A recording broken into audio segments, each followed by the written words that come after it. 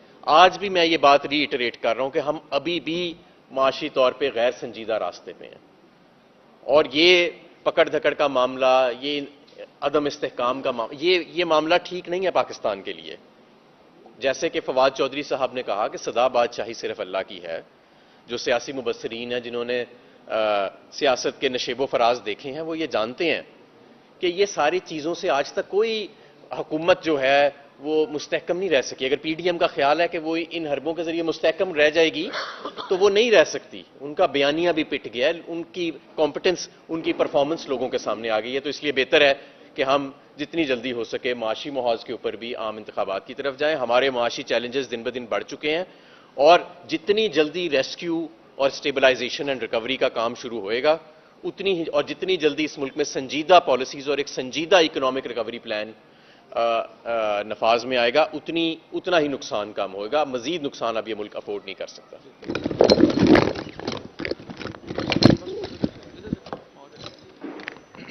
بسم اللہ الرحمن الرحیم۔ جیسا کہ سب سے پہلے میں دہشت گردی پہ بات کروں گا، جو ریسنٹلی آپ نے دیکھا جو واقعہ ہوا، جو دل خراش واقعہ تھا، جو ہمارے بہادر خیبر پختونخوا کے پولیس کے جوان اور افسران کے ساتھ ہوا، دل دہلا دینے والا واقعہ ہے۔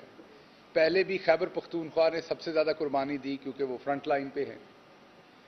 آپ نے ایک بات دیکھی ہوگی کہ ہر پولیٹیکل پارٹی کی پوری دنیا میں، آپ امریکہ لے لیں، آپ یورپ لے لیں، کوئی ملک لے لیں، پاکستان لے لیں، ہر پولیٹیکل پارٹی کی معاشی پالیسی بھی تقریباً فرق ہوتی ہے دوسری پولیٹیکل پارٹی سے، فورن پالیسی بھی فرق ہوتی ہے۔ ٹیررزم سے ریلیٹڈ ایون امریکہ کے اندر ریپبلکن کی ہو، ڈیموکریٹس کی ہو، آپ کو وار کی انگیجمنٹس کس کس کنٹری کے ساتھ کرنی، کہاں جنگ چھیڑنی، کہاں نہیں چھیڑنی، آپ کو نظر آئے گا، بڑی واضح پالیسی، واضح شفٹ ہوتی ہے۔ اس چیز کا مظاہرہ آپ لوگ آلریڈی دیکھ چکے ہیں کہ دہشت گردی کے اوپر پاکستان پیپلز پارٹی کی پالیسی مختلف تھی، پاکستان مسلم لیگ نون کی پالیسی مختلف تھی، اور عمران خان اور پاکستان تحریک انصاف کی پالیسی بہت مختلف تھی۔ عمران خان یہ سمجھتے ہیں کہ خطے میں جن لوگوں نے پرماننٹ ایک دوسرے کے ساتھ رہنا ہے وہ ہمسائے اپنے بدلے نہیں جا سکتے۔ عمران خان یہ سمجھتے ہیں کہ انلیس کہ کسی کا بیہیویئر ہندوستان کی طرح کا ہو جو انگیجمنٹ کرنا ہی نہ چاہتا ہو، اگر کہیں پہ انگیجمنٹ کی جگہ موجود ہو تو سب سے پہلے وہ کرنی چاہیے، تاکہ کسی بھی سائڈ پہ اتنا خون نہ بہہ سکے۔ کیونکہ یہ ذہن میں رکھیے گا کہ خون کے لگے ہوئے داغ پانی تو دھو سکتا ہے، خون نہیں دھو سکتا۔ خون سے آپ جتنے بھی داغ دھونے کی کوشش کریں گے اس سے اور داغ لگیں گے۔ تو عمران خان ہمیشہ انگیجمنٹ کی پالیسی پہ بات کرنا چاہتے تھے، لیکن اس سے ہوا کیا؟ عمران خان صاحب کو ایبسلیوٹلی ناٹ کہنے پہ گھر جانا پڑا۔ اب جب ہم دوبارہ ایک دفعہ دہشت گردی کے اس ازدہے کا سامنا کرنے کے لیے ایک دہانے پہ کھڑے ہیں، تو کیا اس ملک کی عوام جو آئین پاکستان کہتا ہے اقتدار اعلیٰ سب سے پہلے رب العزت کے پاس، اس کے بعد اس ملک کی عوام کے پاس ہے کہ وہ چنیں کہ میرے ملک کی اکنامک پالیسی کیا ہوگی، میرے ملک کی فورن پالیسی کیا ہوگی، میرے ملک نے اگر کسی سے جنگ لڑنی ہے تو وہ کہاں لڑنی ہے، کیوں لڑنی ہے۔ تو یہ عوام نے فیصلہ کرنا ہے کہ انہیں کس لیڈر کی بات، کس پارٹی کی بات زیادہ بہتر لگتی ہے۔ اگر آپ نیا الیکشن کال کریں گے، جو کہ اس ٹائم آئین کے تحت ضرورت ہے، تو ہر پارٹی اپنا اپنا منشور سامنے رکھے گی۔ ہماری ٹیم جو اقتصادی ٹیم ہے، حماد صاحب ہیں، دوسرے لوگ ہیں، شوکت ترین صاحب ہیں، وہ لوگ رکھیں گے ہم معیشت کو ایسے ٹھیک کریں گے۔ دوسری طرف سے نون لیگ اپنی بات رکھے گی، پیپلز پارٹی اپنی بات رکھے گی۔ تو عوام اتنی بے وقوف نہیں ہے، وہ ان سب سے سمجھدار ہے، اور وہ یہ طے کرے گی کہ انہیں کون سی پولیٹیکل پارٹی کے ساتھ جانا ہے جو اس ٹائم پاکستان کو اس بھنور سے نکالے۔ اس کے بعد اسی طریقے سے ٹیررزم کی پالیسی عمران خان کی دیکھ چکے ہیں, ان کی بھی دیکھ چکے ہیں. تو عوام کو موقع دیں, وہ کس کی پالیسی کو اپنانا چاہتے ہیں, وہ کس کی پالیسی کو امپلیمنٹ کرنا چاہتے ہیں. اگر آج خیبر پختونخوا کے لوگ پریشان ہیں تو ان کو موقع دیجیے اپنی بات کرنے کا. وہ میرے حساب سے تو وہ میرے سے بھی زیادہ وفادار ہیں, کیونکہ ہر پاکستانی دوسرے پاکستانی سے اپنے ملک کے لیے بڑھ کے وفادار ہے. ابھی میں قید تھا یا فواد چودھری, تو جو وہاں پر ہمارے دوست تھے, رانجھا صاحب ہوں یا نواز صاحب ہوں, ہمارے نیو یارک کے پریزیڈنٹ, جس طریقے سے وہ وہاں پریشان تھے, یا ملک میں سیلاب آیا تھا تب جب وہ پریشان تھے, یا جب ہمارے بہادر افواج کا کوئی سپاہی ہو یا آفیسر ہو جب وہ شہید ہوتا ہے ٹیررزم میں, تو باہر جب جس طریقے سے لوگ پریشان ہوتے ہیں, تو ہر پاکستانی جو ہے وہ محب وطن ہے. تو لوگوں کو ایک تو موقع دیجئے کہ وہ چوز کر سکی کہ انہوں نے کس اسٹریٹجی پہ پاکستان نے آگے بڑھنا ہے, ٹیررزم پہ کون سی پالیسی آگے بڑھنی. دوسری بات, معاشی بات بہت ڈیٹیل میں حماد صاحب نے کر دی, میں صرف سادہ بات کروں گا کہ آپ کسی سوسائٹی میں پلاٹ لیتے ہیں نا, اگر اس کی ہوا غلط نکل جائے کہ اس کے ریٹ ڈاؤن ہو رہے ہیں, تو آپ راتوں رات بیچنے کی کوشش کرتے ہیں. وہاں پر آپ پلاٹ نہیں لیتے, آپ اپنے عزیزوں کو بتاتے ہیں یہاں پہ فراڈ ہو جانا ہے, اس کا این او سی کلیئر نہیں ہے, اس کے بارے میں اخبار میں آ گیا, انہوں نے پیسے دینے ہیں, اور وہ پلاٹ جو ایک دن پہلے 50 لاکھ کا ہوتا ہے وہ نیچے جانا شروع ہو جاتا ہے. اسی طریقے سے جتنی زور سے ملک کو جھٹکا دیا گیا رجیم چینج میں, آپ کے انویسٹر کا کانفیڈنس لوز ہو گیا ہے. باہر سے کوئی انویسٹ نہیں کرنا چاہتا, لوکل انویسٹمنٹ لوگ کرنا نہیں چاہتے, وہ اپنے پیسے رکھ کے بیٹھے ہوئے ہیں, کیونکہ انہیں یہ نہیں پتا ڈالر کا ریٹ کیا نکلنا ہے. انہوں نے یا تو ڈالرز میں چینج کروا لیے ہیں, یا وہ ویسے انتظار کر رہے ہیں کہ آنے والے دنوں میں کچھ سٹیبلٹی دیکھیں ہم. تیسری بات میں یہ کروں گا کہ جب عمران خان آئے تھے تو یہ ایسا بالکل ہرگز نہیں کہ ہم نے دودھ کی نہریں بہا دی تھیں, نہ بہا سکتے تھے 5 سال میں, لیکن آپ نے دیکھا کچھ سیکٹرز میں ہم نے ڈراسٹک تبدیلیاں کی اور ڈراسٹک امپروومنٹس کی. فار ایگزامپل, اوورسیز پاکستانیوں نے جس طریقے سے پیسہ بھیجا وہ آپ کے سامنے ہے. آج اوورسیز پاکستانیوں نے کیا پیسہ بھیجنا ہے اس کو تو چھوڑ دیں, ذرا پاسپورٹ آفس جا کے دیکھیں کہ کتنے لوگ پاسپورٹ بنا کے اس ملک سے بھاگنا چاہتے ہیں, جانا چاہتے ہیں. 7.5 لاکھ جا چکے ہیں, اور ابھی رش دیکھ لیجئے. آخری بات میں کروں گا کہ مریم صاحبہ واپس آئی ہیں. مریم باجی جو ہیں وہ وہاں سے بتا کے آئی تھی کہ وہ پاکستان تحریک انصاف کو توڑنا چاہتی ہیں. ان کے آنے کی وجہ سے شاہد خاقان عباسی صاحب کو استعفیٰ دینا پڑا. مفتاح اسماعیل بھی استعفیٰ دینے کے در پہ ہیں. حیدر صاحب کل پاکستان تحریک انصاف کو اپنے تمام ساتھیوں کے ساتھ جوائن کر چکے ہیں. تو میرے خیال میں جو رہی صحیح کسر, جیسے پہلے زرداری صاحب نے مکمل پیپلز پارٹی کی منجی پیڑھی ٹھوک دی تھی, جو رہی صحیح کسر نون لیگ کی ہے وہ مریم باجی اب پوری کرنی آ گئی ہیں. تو ان کے لیے میرا مشورہ یہ ہے کہ باجی آپ اگر کوئی مستقبل میں کوئی سرجری پلان ہے تو وہ ابھی کروا لیں, تھوڑی دیر اللہ آپ کو صحت دے, آپ ابھی باہر ہی رہ لیں تھوڑی دیر, کیونکہ مسلم لیگ نون پہلے ہی عطاب کی شکار ہے. آپ تحریک انصاف کو توڑنے آئی تھی, وہ تو ٹوٹی نہیں, لیکن آپ کی اپنی پارٹی آپ کے آنے سے ٹوٹ رہی ہے.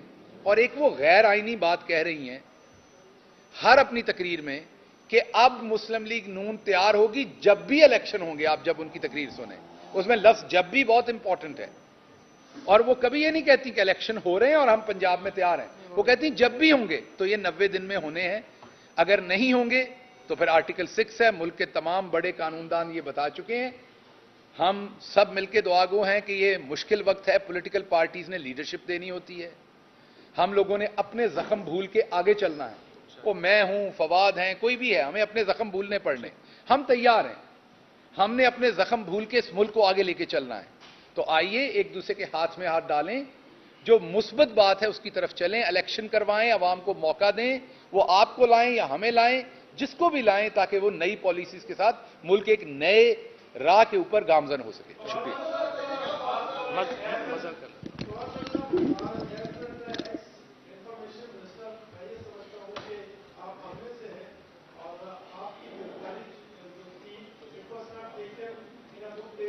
بہت شکریہ, بہت شکریہ, بہت شکریہ. تھینک یو مزید.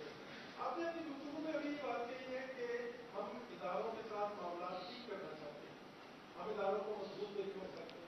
اچھا کہنے سے کیا معاملہ ٹھیک ہو جائیں گے یا کوئی پس پردہ کوششیں ہو رہی ہیں؟ کیونکہ پی ٹی آئی کی لیڈرشپ سے جب بھی بات ہوتی ہے میں نے حماد صاحب سے یہ پوچھا تھا کہ کیا اسٹیبلشمنٹ کے ساتھ آپ لوگ کی رابطے میں ہے تو کیا دونوں طرف آپ اس طرف کر کے بیٹھے ہیں اسٹیبلشمنٹ میں اس طرف کر کے بیٹھے تو اداروں سے تعلقات نہیں ایسی دیکھیں منہ دونوں طرف ادھر کر کے نہیں بیٹھے ہوئے, ہم ادھر کر کے بیٹھے ہوئے ہیں, وہ ادھر کر کے بیٹھے ہوئے ہیں. ہم تو کرنا چاہتے ہیں. دیکھیں بات بڑی سمپل ہے, ریاست اداروں کے بغیر کیسے چلے گی؟ ہمیں الیکشن کمیشن چاہیے, ہمیں فوج چاہیے, ہمیں پولیس چاہیے, ہمیں بیوروکریسی چاہیے, ہمیں میڈیا چاہیے. سوال یہ ہے کہ آپ کیسے چلائیں گے؟ لیکن دیکھیں جو جھگڑا کیا ہے, یہ نہیں ہو سکتا کہ ہم کہیں کہ جو فیصلے ہیں پاکستان میں وہ پاکستان کے عوام نہیں کریں گے, وہ فیصلے جو ہیں وہ ہم دوسرے لوگ کریں گے. فیصلوں کا حق انہیں پاکستان کے عوام کو دینا پڑے گا. یہ صرف ایک بنیادی نقطہ ہے, اس کے علاوہ کوئی پرابلم نہیں ہے. ہم اس کے اوپر کمپرومائز کرنے کو تیار نہیں ہو سکتے, کوئی بھی جمہوری ملک تیار نہیں ہو سکتا. یہ تو ہم اپنے آئین پہ ہی کمپرومائز کر دیں گے نا اگر ہم یہ کریں گے. آئین کے مطابق ہم تعلقات بنانا چاہتے ہیں, ہم تعلقات میں اگر کوئی جو غلطیاں ہیں, کوتاہیاں ہیں, وہ ہم دور بھی کرنے کو تیار ہیں. کمیونیکیشن کا ایشو ہے وہ بھی ہم کرنے کو تیار ہیں, لیکن فیصلوں کا حق عوام کا تسلیم کرنا پڑے گا. عوام کا حق اگر تسلیم نہیں ہوتا پھر تو دیکھیں نا, پھر تو پاکستان میں جدوجہدیں ہوئی ہیں, یہ جدوجہد بھی چلتی رہی.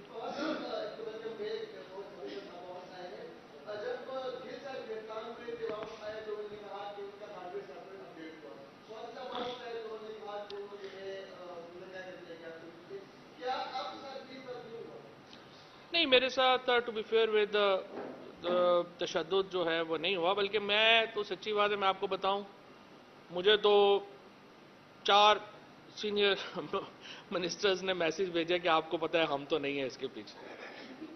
اس کے بعد جنہوں نے ایف آئی آر کرائی ہے انہوں نے بھی کہا ہم تو نہیں ہیں اس کے پیچھے, اور باقی جگہوں نے بھی کہا ہم تو نہیں ہیں اس کے پیچھے.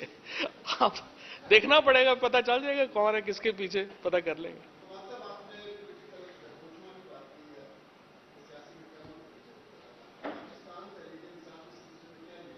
ہم انیشیٹو تو انہوں نے لینا ہے, ہم تو کہہ رہے ہیں دیکھیں سمپل, ہمارا بڑا مطالبہ ہی نہیں ہے, ہم تو کہہ رہے ہیں آئین پہ امپلیمنٹ کریں.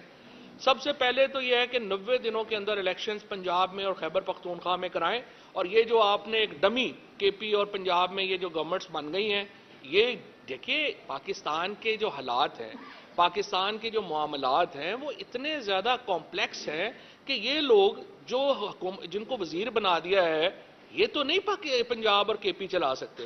مطلب آپ مجھے بتائیں نا کہ یہ کوئی سٹی 42 تو نہیں ہے نا پنجاب, یہ اس کو چلانے کے لیے آپ کو ایک بندہ چاہیے جس کے کو جو ووٹ لے کے آیا ہو, جس کے پیچھے 12 کروڑ لوگ جو ہیں وہ کھڑے ہوں.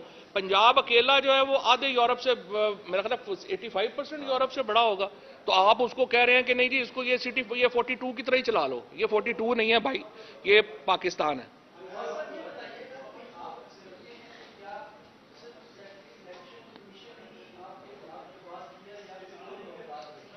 وہ بس کیا کہیں, وہ سیکٹری الیکشن کمیشن کو بیچارے کو تو پتہ ہی نہیں ہے کیا.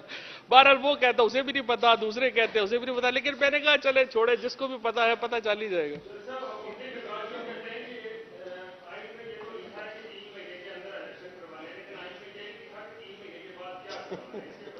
3 مہینے کے بعد بڑا سمپل ہے. 3 مہینے کے بعد یہ ہے کہ وہ کانسٹیٹیوشنلی حکومتیں ختم ہو جائیں گی. پاکستان کانسٹیٹیوشن کے انڈر نہیں رہے گا.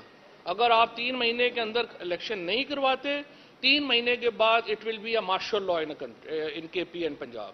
اس کے علاوہ اور کچھ سوال نہیں.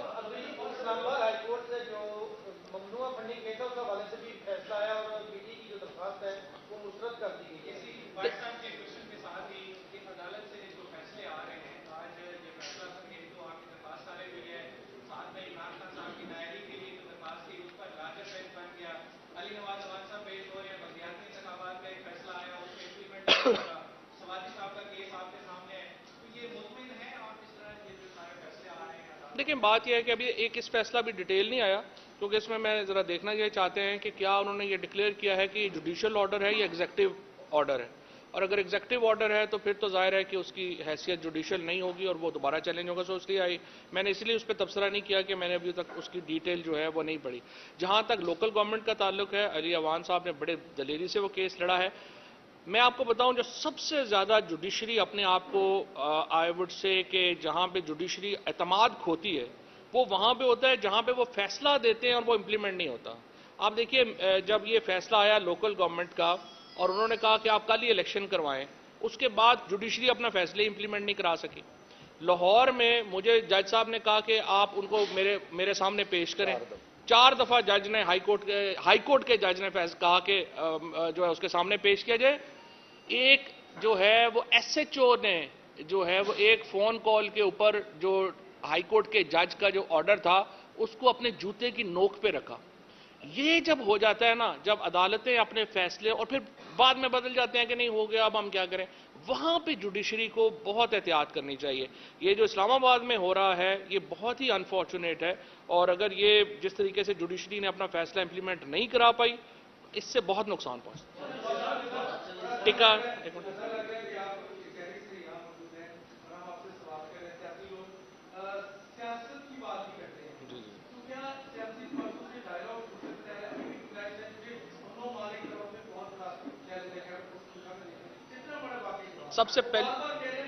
سب سے پہلی بات تو یہ ہے کہ سیاسی جماعتوں کے درمیان گفتگو کے بغیر تو بڑھا ہی نہیں جا سکتا آگے. 100% ہو سکتا ہے لیکن آپ آئین کے بالا تر تو مذاکرات نہیں کریں گے. جب آپ ان سے بات چیت کرتے ہیں وہ کہتے ہیں نہیں پہلے آپ ہمارے کیسز پہ بات کریں, وہ تو نہیں عمران خان کرے گا. 1100 ارب ایک طرف ہمارے پاس وہ کہتے ہیں زہر کھانے کو پیسے نہیں ہے, دوسری طرف 1100 ارب روپے کا این آر او ہو گیا. ساری کابینہ آپ دیکھیں وہ کبھی پاکستان میں ٹھہری ہی نہیں ہے. جب دیکھیں کوئی جہاز کے اوپر بیٹھا ہوا ادھر جا رہا ہے, کسی کی سرجری ہو رہی ہے, کسی کے دانت میں درد ہو گیا ہے, کسی کا گلا خراب ہے. عجیب و غریب ملک جو ہے طریقے سے ملک چلا رہے ہیں. سب سے پہلے انہیں آئین کو تسلیم کرنا ہوگا اور بات چیت کرنی ہوگی.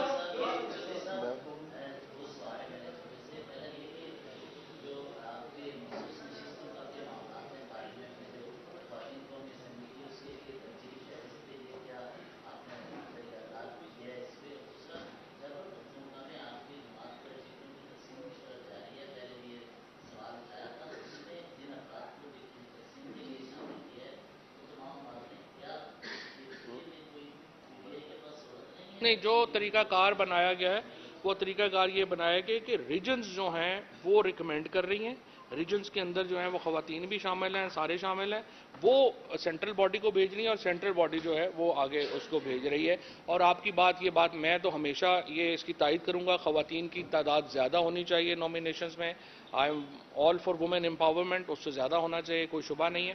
اور جہاں تک اس بات کا تعلق ہے, دوسری بات آپ اس کے اوپر ہماری ترجیح یہی ہے کہ جو ہماری خواتین جو ہوئی ہیں ہم اس کے اوپر الیکشن کمیشن کو چاہتے ہیں کہ ان کو دوبارہ جو ہے وہ نامینیٹ کر کے وہ اسمبلی میں آ جائیں اور اس کے بعد آگے دیکھ رہے ہیں کچھ نام شاید چینج کریں. اسپیکر قومی اسمبلی کی آئین کی انڈرسٹینڈنگ اتنی ہی ہے جتنی کہ آپ سمجھیں کہ بلاول بھٹو زرداری کی افغانستان کی, لہذا